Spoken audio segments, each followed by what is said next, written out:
María José Terrón es catedrática del área de Tecnología Electrónica en la Escuela de Arquitectura, Ingeniería y Diseño de la Universidad Europea de Madrid, donde desarrolla su labor docente desde 1996. Con 2 sexenios de investigación, ha combinado sólidos conocimientos técnicos con una destacada trayectoria en gestión académica. Su interés por la mejora de la enseñanza la llevó a participar en la implantación del aprendizaje basados en proyectos, ABP, en su escuela, promoviendo metodologías activas para estimular el aprendizaje y el crecimiento personal del alumnado. Actualmente, su actividad profesional e investigadora se centra en la docencia y la robótica educativa, áreas en las que ha impartido numerosos cursos y talleres de formación dirigidos a docentes y profesionales de distintos ámbitos. Además de su labor académica, es la creadora de Conciencia, un proyecto de divulgación en Instagram que busca visibilizar el papel de las mujeres en STEAM. A través de esta iniciativa, destaca sus contribuciones, innovaciones y los desafíos que han enfrentado a lo largo de la historia, promoviendo así referentes femeninos en estos campos. Como parte de este trabajo, las publicaciones de Conciencia se han recopilado en un libro impreso bajo demanda, ampliando su alcance y difusión. Con una sólida trayectoria en educación, innovación y divulgación, María José Terrón sigue comprometida con la transformación educativa y la representación de las mujeres en STEAM, inspirando a futuras generaciones a explorar y desarrollar su potencial en estas disciplinas. Tu trayectoria en la docencia y la tecnología es muy amplia. ¿Cómo empezó tu interés por la electrónica y la educación? ¿Qué te llevó a combinar ambas áreas?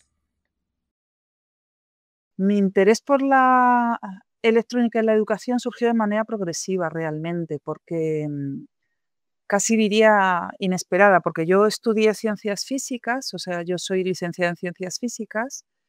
Lo que yo quería realizar, o sea, lo que yo quería estudiar realmente era astrofísica, porque me encantaba el mundo de las estrellas, pero cuando empecé a estudiar físicas vi que era un mundo muy teórico y que no me llenaba tanto como yo creía que me iba a llenar. Así que cuando llegué a la especialidad, lo que hoy sería el máster, decidí optar por algo más práctico y entre las especialidades que me ofrecían estaba electrónica. Y en realidad la cogí porque era más práctica y porque estaba como de moda y parecía que tenía buenas perspectivas laborales en ese momento.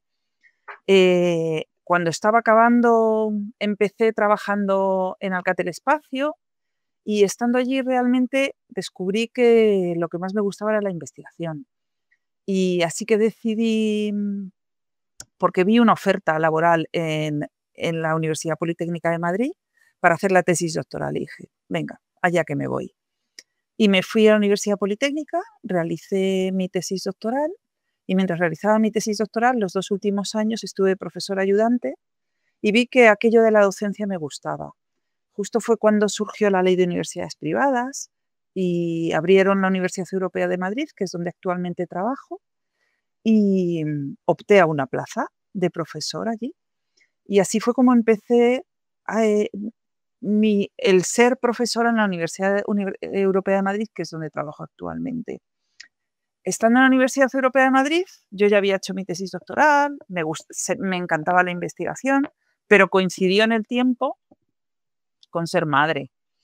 Y creo que esto también es como importante, ¿no?, contarlo, porque a pesar de que me gustaba la investigación, de repente era como que no tenía tiempo para investigar.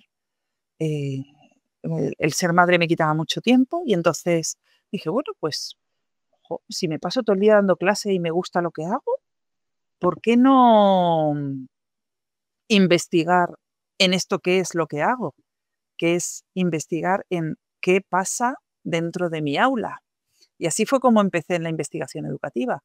Me di cuenta que docencia, tecnología, electrónica podían ir de la mano y que yo podía ser un agente de cambio en la manera en cómo los estudiantes de ingeniería aprendían. Y así fue como empecé a desarrollar proyectos de investigación educativa, de sostenibilidad curricular, de aprendizaje basado en competencias y cómo se me ocurrió implementar el aprendizaje basado en proyectos en la universidad. Vamos, más o menos, que al final, pues eso, fui combinando una cosa con otra y lo que descubrí al final es que me encanta la educación, además de la electrónica. Has trabajado en entornos multidisciplinares e internacionales. ¿Cómo crees que la innovación educativa y la diversidad de enfoques beneficia la enseñanza de la tecnología y la ingeniería? Trabajar en entornos multidisciplinares y en entornos internacionales, como es el trabajar en una universidad, me ha permitido sobre todo ver la importancia de la diversidad de enfoques, cómo todo eso puede enriquecer la tecnología y la ingeniería. O sea, no es solo una cuestión de aplicar nuevas metodologías docentes, es también entender que en cada contexto y cada estudiante tiene necesidades absolutamente diferentes. Em, de hecho, en mi carrera profesional, en un momento dado, me convertí en formadora de profesores. O sea, estuve como responsable, aparte de ser formadora de profesores, no solo en mi universidad, sino en otras, estuve también de responsable de formación de profesorado y me di cuenta que no había una única manera de enseñar bien, que lo que es efectivo en un sitio, en otro sitio podía no serlo y que era muy importante esa diversidad de enfoques. Luego, además, por otro lado, eh, también en algún momento, o sea, me dediqué a colaborar en proyectos de cooperación internacional. Inicialmente desde la universidad, in situ, y en un momento dado me fui con estudiantes a hacer proyectos de cooperación internacional en otros países. En particular, a donde yo fui fue a Honduras, a un proyecto en donde íbamos, era un proyecto de electrificación rural y acceso de agua, porque no tenían ni agua ni luz en esa comunidad rural en donde fuimos. Me fui con 15 estudiantes, era un proyecto que se realizó durante 3 veranos diferentes y nos llevábamos a los estudiantes durante 3 semanas. Entonces convivíamos con los estudiantes y con los habitantes de la comunidad rural donde teníamos que implementar todo. Entonces era un momento en el cual los estudiantes de repente aprendían la importancia de conocer in situ las necesidades del proyecto que luego ellos tenían que desarrollar al año siguiente y luego volver para implementarlo. Entonces, todo aquello, pues también, aparte de enriquecerme a mí, me hizo ver la importancia de que los estudiantes vean esa diversidad de enfoques, el trabajar de una manera más humana, de una manera más global, de afrontar problemas que aquí en la universidad no iban a encontrarse de ninguna manera. Eres una firme defensora del aprendizaje basado en proyectos. ¿Por qué crees que esta metodología es especialmente útil en disciplinas STEAM? ¿Qué impacto has observado en el aprendizaje de tus estudiantes? Bien, sí, soy una firme defensora del aprendizaje basado en proyectos, tenéis toda la razón.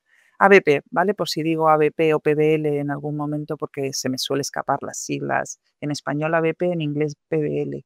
Creo realmente que es una herramienta realmente útil, porque no solo ofrece a los estudiantes un aprendizaje más profundo, más significativo, sino sobre todo que es un tipo de aprendizaje que está muy alineado con los desafíos reales con los que se van a enfrentar en su futuro profesional. Y creo que eso es muy importante, en especial en ingeniería, porque en lugar de estar absorbiendo fórmulas, teoría, de una manera pasiva, los estudiantes tienen que aprender haciendo. Trabajan en proyectos que son proyectos reales, de alguna manera, y son del mismo tipo de proyectos que se van a enfrentar en su entorno laboral. Entonces, esto, además, el aprendizaje basado en proyectos les hace que no trabajen individualmente, sino que fomenten otro tipo de competencias súper claves en el ámbito profesional, como es no solo la resolución de problemas, sino el aprender a trabajar en equipo, la creatividad, eh, la toma de decisiones, el pensamiento crítico.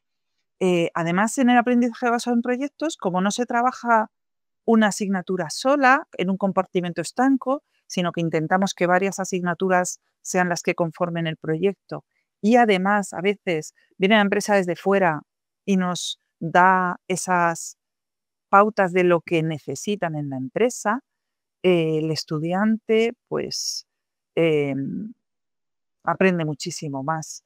Y eso hace además que aunque tienen momentos en los cuales creen que no van a poder, al final se incrementa muchísimo la motivación del estudiante y su compromiso con su aprendizaje. Y eso es bueno, porque hace que su aprendizaje sea más profundo. O sea, que no solo estamos mejorando la empleabilidad del estudiante luego cuando vayan a llegar al mundo profesional porque les hemos acercado a ese mundo profesional, sino que además ellos tienen más ganas de aprender. Luego, por otro lado, en aprendizaje basado en proyectos, además el docente también cambia bastante, porque el docente deja de ser la persona que está en el centro, es el estudiante el que está en el centro, y el profesor simplemente está actuando como un facilitador, le va guiando en su aprendizaje, o sea que el estudiante va a ir de manera bastante más autónoma.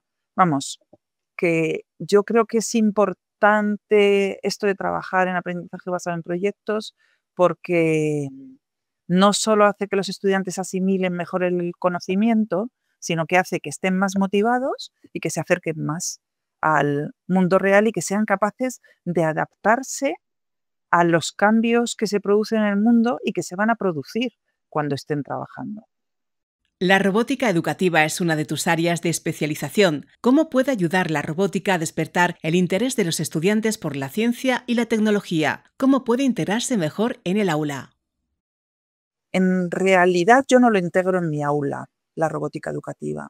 Aunque la robótica educativa integrada en el aula podría ser útil, en mi caso yo estudio robótica educativa para su aplicación desde la robótica social como apoyo a estudiantes con necesidades educativas especiales.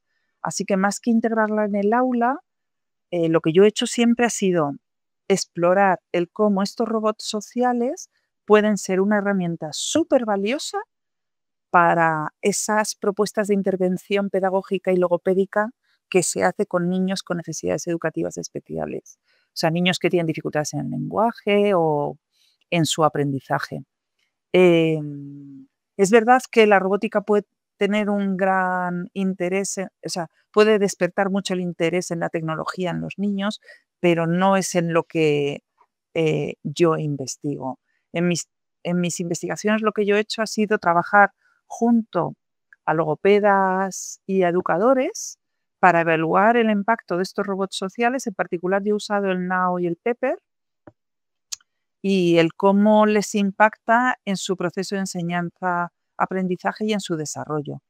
Hemos trabajado pues, en distintas tecnologías, pero siempre de la mano del profesional de logopedia, que ha sido quien nos ha dicho cómo teníamos que programar el robot, qué teníamos que hacer, y siempre intentando que nosotros investigadores estábamos fuera del aula y simplemente éramos como el apoyo al robot.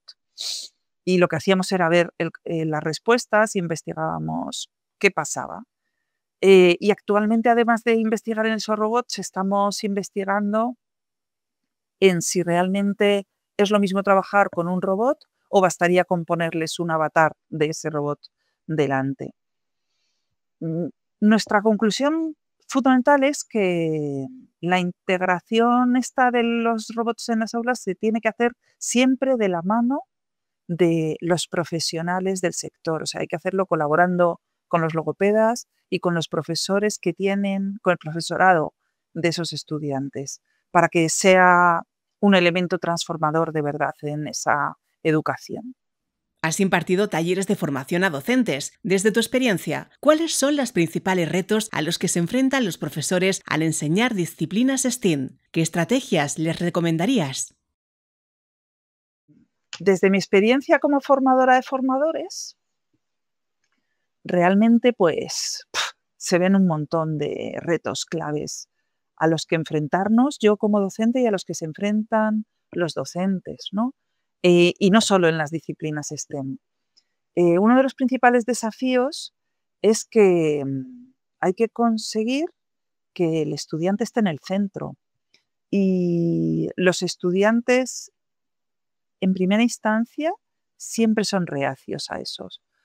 Ellos quieren que alguien llegue, les suelte el rollo y tomar apuntes y estudiárselo en casa. Les cuesta mucho el tomar las riendas de su propio aprendizaje. Y Y no solo los estudiantes, sino que los profesores, a veces cuando llegas al curso de formación, te encuentras con que ellos son los que están acostumbrados a esa metodología tradicional de llegar, subirse a la tarima y soltar su rollo. Y les cuesta dar ese salto a enfoques más innovadores. Entonces, realmente, para que esto ocurra y ocurra de manera eficiente y eficaz, es importante la implicación de los centros donde se esté implementando. Primero porque además el profesorado se va a encontrar con que le falta tiempo, le falta recursos para desarrollar todas estas metodologías. Y ese tiempo, esas recursos, que realmente lo único que requiere es de planificación, de saberlo gestionar, hace falta que venga desde el centro, que sea el centro o la universidad, en mi caso, quien apoye al profesorado para poderlo implementar y que disponga de ese tiempo para hacer unas guías docentes adecuadas, para planificarse, para que realmente no le suponga más tiempo, porque no tiene por qué suponer más tiempo. Lo que pasa es que como uno lo que ve es que tiene que aprender algo nuevo, pues siempre tienes esa percepción de que te falta tiempo. Así que creo que es importante fomentar la formación en los centros e implicar a los centros para que estos cambios hacia metodologías activas se lleven a cabo. A través de tu cuenta en Instagram, Conciencia, visibilizas a mujeres en STEAM. ¿Qué te motivó a crear este proyecto? ¿Qué impacto crees que tiene en la representación femenina de estas áreas? El proyecto Conciencia nació de una inquietud que no era solo mía, sino que compartíamos el profesorado en general en las aulas de ingeniería, que es que lo que vemos es que hay muy poquitas mujeres que estudian ingeniería y que sigue siendo lo mismo casi que cuando yo estudiaba, quizás hay alguna más. Entonces nos planteamos que teníamos que hacer algo. Teníamos que hacer algo y pensábamos realmente que esto era una cuestión de referentes. Entonces empezamos a hacer pequeñas cosas, pequeñas iniciativas, poner nombres a los laboratorios con nombre de mujer, hacer gincanas, participar en eventos de gran calado como es el Technovation Challenge, en el que participan muchas universidades. Pero realmente Conciencia nació con el confinamiento, como tantos otros proyectos, porque cuando estábamos en el confinamiento, mis hijas, yo tengo 3, me dijeron, mamá, ¿qué tal si enfocas todo ese esfuerzo que haces por fomentar esa representación positiva de mujeres en titulaciones STEM, en Instagram, que es lo que seguimos las jóvenes de hoy en día? Y así nació Conciencia. Monté un perfil de Instagram y al montarlo dije, bueno, tengo que hacerlo de alguna manera que las personas que lo vean sean conscientes de que hay muchas más mujeres de las que uno cree. Y así surgió el formato calendario que tiene mi perfil de Instagram Conciencia, en el cual, como cada día del año se ve una mujer diferente y se va viendo que a lo largo de un mes se ven 31 perfiles diferentes, de áreas diferentes, de países diferentes, de edades diferentes, todo diferente, y que cuando empieza un nuevo año aparecen 365 nuevas y que llevamos 4 años y que seguimos sin repetir, esa sensación de que efectivamente hay muchas más de las que uno pensaba queda reforzada, y entonces es cuando uno dice, oh, si es que hay muchas mujeres.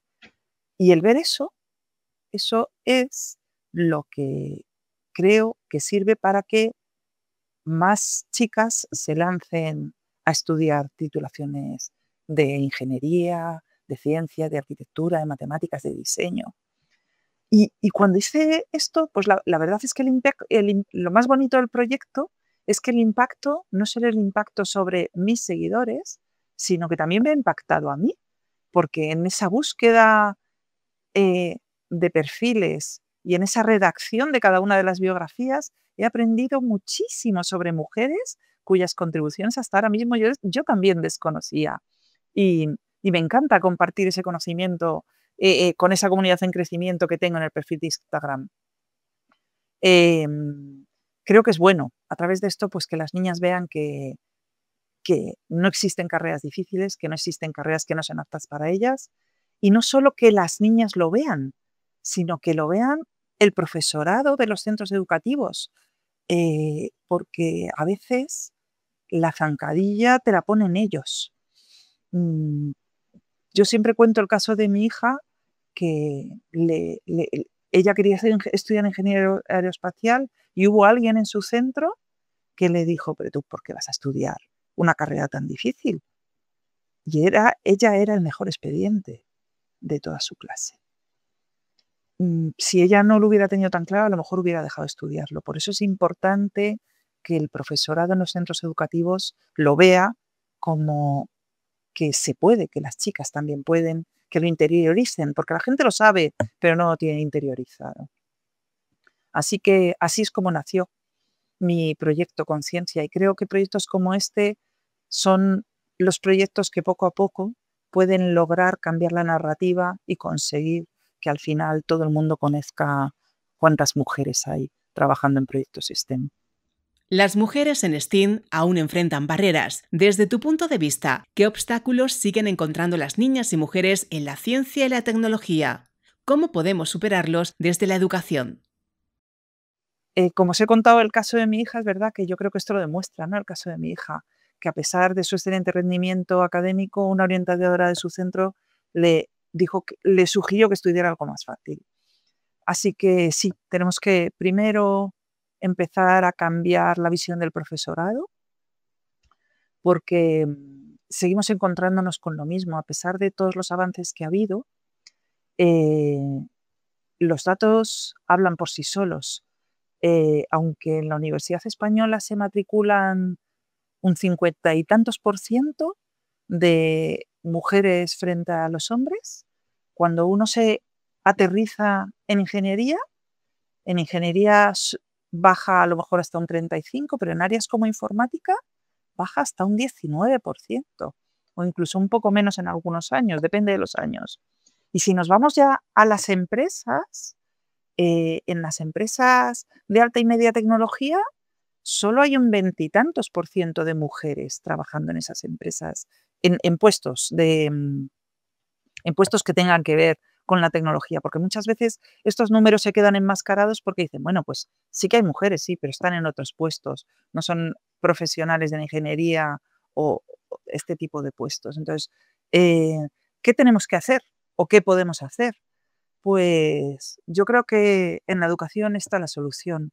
Hay que enseñar a las niñas y a los niños desde bien pequeñitos. Hay que mandarles mensajes de que todos pueden y que las niñas no lleguen a una edad, que también hay estudios que demuestran que de repente cuando llegan a los 10 años, de repente ya no les gustan, no quieren dedicarse a esas carreras donde hasta ahora sí que les gustaba y sí que pensaban que se podían dedicar a ellas. Entonces, hay que cambiar la visión del profesorado, creo, lo primero, ¿no? Que en los centros donde se forman a maestros y a maestras haya modelos femeninos en STEM que les enseñen que haya un montón de mujeres. Además, hace falta, pues hay programas como una ingeniera en cada cole que organiza AMIT, que es una asociación de mujeres ingenieras y tecnólogas, por ejemplo, a la que yo pertenezco, que organiza un programa que se llama Una ingeniera en cada cole, que van ingenieras a los coles a enseñar su trabajo a los niños pequeños. Y creo que es importante porque no solo lo ven los niños, sino que lo ven el profesorado. Y que lo vea el profesorado es tan importante como que lo vean los niños y las niñas de los colegios, para que no tengan esas expectativas de que solo los hombres pueden llegar a estos puestos. Así que sí, hay que promover modelos femeninos, básicamente.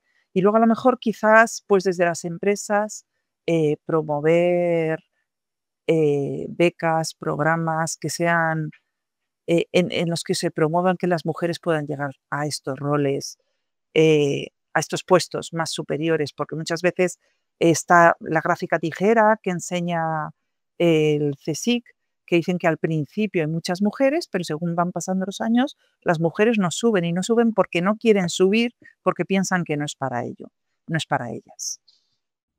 Para cerrar, un consejo. ¿Qué les dirías a las jóvenes que sienten curiosidad por la tecnología y la ingeniería, que aún dudan si seguir este camino? Pues yo les diría que si sienten curiosidad por la ciencia, la tecnología, las matemáticas, por el diseño, por la ingeniería, si aún están dudando, mi consejo es lánzate, no lo dejes. O sea, no hay que dudar, no hay que preocuparse por equivocarse, porque tienen que aprender que del error se aprende. No pasa nada. Tengo muchos años. Sé que da mucho miedo decir, ay, ¿y si escojo la carrera que no quería hacer y luego me va mal? Bueno, pues luego empiezo otra. No pasa nada. Uno puede cambiar a lo largo de su vida. La vida va cambiando las cosas, uno puede empezar una cosa y acabar en otra. Yo, por ejemplo, estoy ahora más en educación que en electrónica, aunque sigo en la electrónica. Em, Así que sí, que no piensen que van a tener muchos obstáculos. Los obstáculos van a ser barreras que van a ser capaces de saltar y van a ser una oportunidad para que ellas crezcan. Y además, que la ciencia y la tecnología necesita de más voces femeninas, de más talento de mujeres, porque no nos podemos permitir el lujo de perder al 50%. Imagínate que en ese 50% están ellas y, y son ellas las que van a marcar la diferencia. Y hoy en día, además, se requieren muchos más profesionales de ingeniería de la gente que se titula en ingeniería. Así que adelante, iza por ello, que no tengan miedo al fracaso, que se apoyen en referentes, que busquen referentes, pero que no hace falta que se vayan a Hedy Lamarr, que quizás su madre, su tía, su prima, la amiga de su madre pueden ser ese gran ejemplo, o a lo mejor esa directora de Microsoft que vieron en un reel o en un TikTok, que se acuerden que ellas pueden llegar a ser una de ellas, que el futuro puede estar en sus manos, que no se frenen.